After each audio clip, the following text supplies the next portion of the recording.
જીઓ પછી એરટેલનું રિચાર્જ 21% સુધી મોંઘું થશે। 179 રૂપિયાનો સસ્તો પ્લાન હવે 199માં મળશે। શેર 1536 રૂપિયાના રેકોર્ડ હાઈ પર। રિલાયન્સ જીઓ પછી ભારતની બીજી સૌથી મોટી telecom operator Bharti Airtel mobile ટેરિફમાં 10%થી 21% વધારો કરવાની જાહેરાત કરી છે।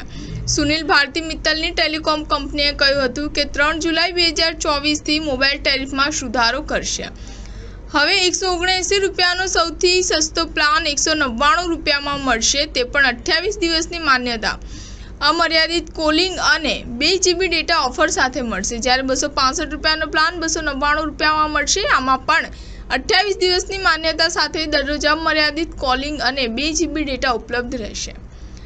એરટેલે કહ્યું કે તેમનું માનવું છે કે ભારતમાં ટેલિકોમ કંપનીઓ માટે નાણાકીય રીતે મજબૂત બિઝનેસ મોડેલને સક્ષમ કરવા માટે એવરેજ રેવન્યુ પર યુઝર એટલે ARPU 300 રૂપિયાથી ઉપર હોવું જોઈએ।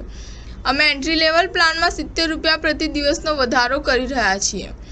એરટેલના રિચાર્જ પ્લાનમાં વધારાને કારણે આજે એનો શેર હાઈ રેકોર્ડ પર પહોંચી ગયો છે। ટ્રેડિંગ દરમિયાન શેર 1536 રૂપિયાની સપાટીએ પહોંચ્યો હતો, જોકે હાલમાં એ 0.46%ના ઘટાડા સાથે 1477 રૂપિયા પર ટ્રેડ કરી રહ્યો છે। આ વર્ષે સ્ટોક 44% વધ્યો છે।